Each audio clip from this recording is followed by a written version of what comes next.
talking about that freak, all right? He's not here, is he? How do I get this fucking thing off?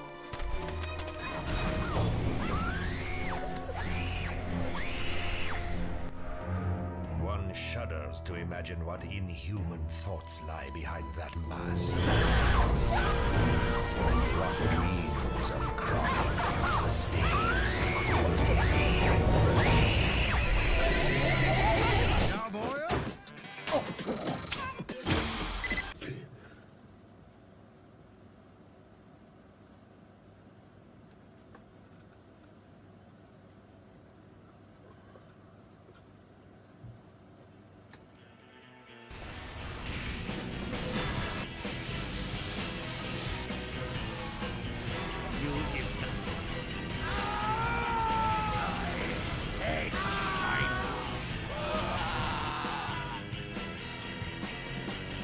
The Pyro is a high damage and close range area denial character that can play hyper aggressive or hyper defensive.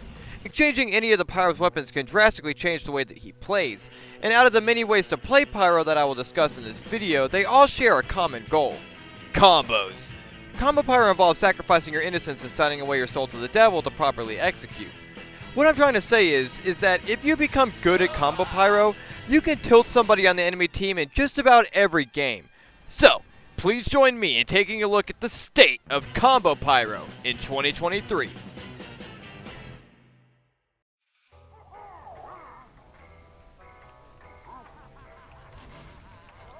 The Pyro has a plethora of primaries at his disposal. To start us off, we have the quintessential Combo Pyro Flamethrower, the Degreaser.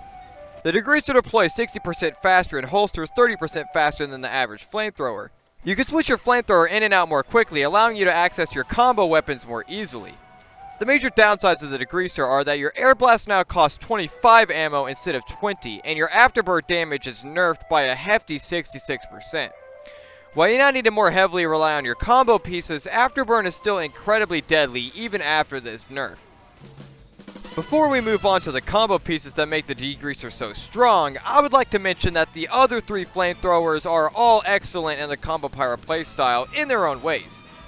The stock Flamethrower is perfect for getting the most bang for your buck out of Airblasting. With the regular Airblast cost being 20, you get 10 total Airblast before you run out of ammo. Not to mention that you keep all your afterburn damage that you lose when picking up the Degreaser. The Dragon's Fury and the Backburner are on the lower end of the Combo Pyro spectrum. This is primarily due to how Airblasting works on each of these Flamethrowers. The Dragon's Fury is a high damaging Flamethrower that thrives on hitting multiple fireballs in a row to gain an attack speed buff. This weapon uses its ramping attack speed to deal deadly bursts of damage in no time at all. However, using your Airblast kills all of your momentum, meaning that you need to start from basic attack speed after using your Airblast. I'd like to mention that after I completed the script, I discovered that due to the way the Dragon's Fury works, it inflicts slightly longer afterburn against targets that would otherwise be immune, like Pyros or Dangerback snipers.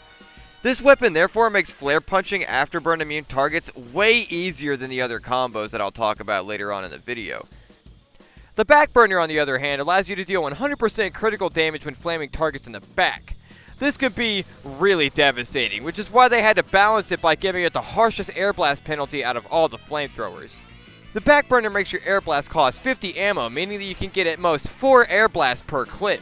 However, if you play smart, you can still get the most out of each Airblast you use.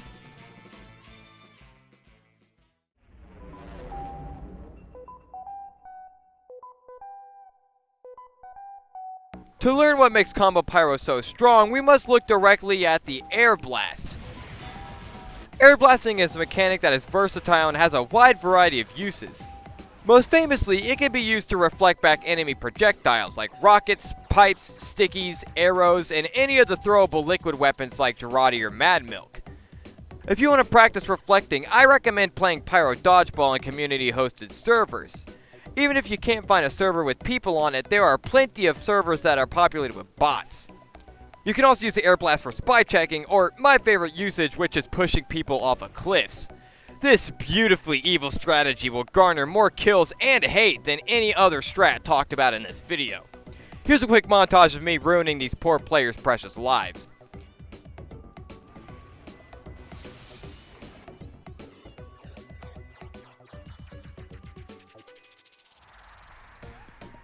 Now, the main way that you should utilize your Air Blast is by using it to shove enemies to land what is called the Puff and Sting combo.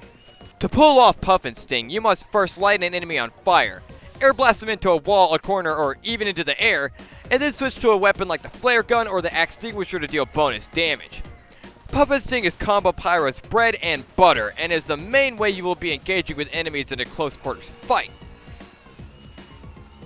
The Air Blast is extremely nuanced, and I will discuss it more after we become a little more accustomed to the Pyro's other weapons.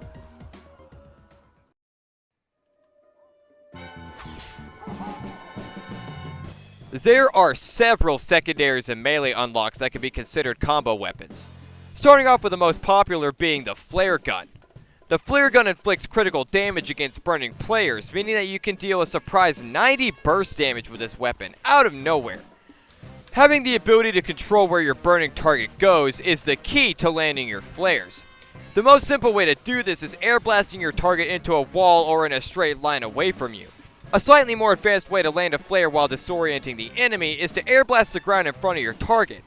This pops the target straight up into the air, allowing you to more easily land your crits. Now, you might think that these combos won't work on people who aren't affected by afterburn, like pyros and danger shield snipers. However, with perfect spacing, you can time your flare shot with the lingering flame particles to land what is called a flare punch. Let's go! Landing a flare punch requires patience and precision, but here's a little trick to land them more consistently. Hold down mouse 1 to light your opponent on fire, and then hit your quick switch key without letting go of the mouse 1 button. When you switch to your flare gun, you will fire off a flare as soon as it's ready to.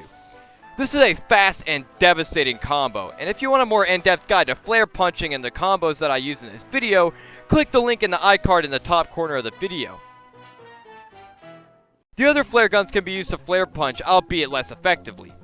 The Scorch Shot and the Detonator only inflict mini-crits on burning targets. To compensate, they each have their own special properties. The Detonator allows you to do what's called a Detonator Jump. This is the Pyro's equivalent to a rocket jump and allows you to become a lot more mobile, making this one of the most used secondaries with the Flank Pyro playstyle.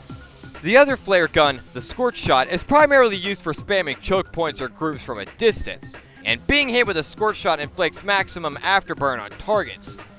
2 or 3 flares can clear a crowd and open up the choke point for your whole team. The final combo piece I want to discuss is the Pyro's most hated axe, the Axtinguisher. Hitting a burning target with this weapon deals mini crit damage, and gaining a kill gives the Pyro a speed boost. This boost can be used as a get out of jail free card, or just to be used whenever you're trying to continue your rampage.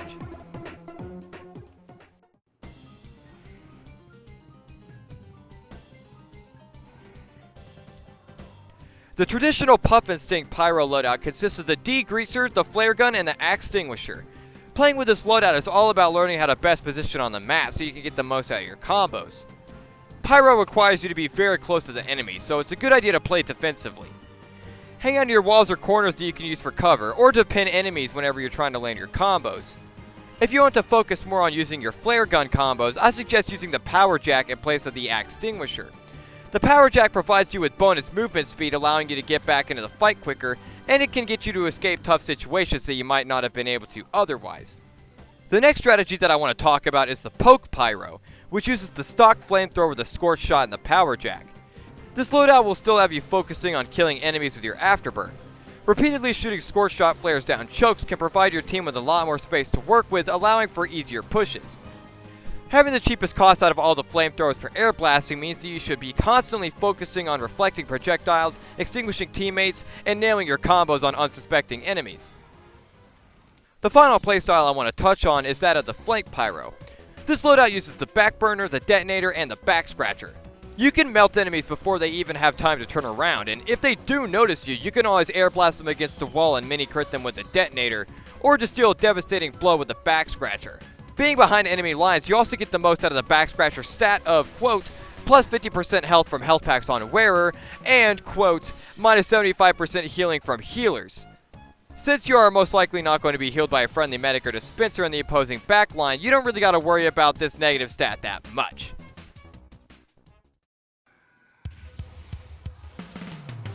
In conclusion, Combo Pyro is still very viable today, and it takes a lot of skill to execute properly. Learning your Puff and Sting combos are the best way to catch enemies by surprise, especially those that aren't normally affected by Afterburn like Danger Shield snipers and other pyros. If you become comfortable with your Airblasting and the flare gun, you are guaranteed to stomp any and every game that you enter. Plus, pushing people off of cliffs is hilarious, so if you take anything from this video, just remember that the Air Blast is useful for many more things than just reflecting projectiles. Hey, thanks for watching to the end of this video. I hope that you learned something new. Make sure to like if you did and consider subscribing. Only 1% of you are after all. I'll see you on the next one. Peace.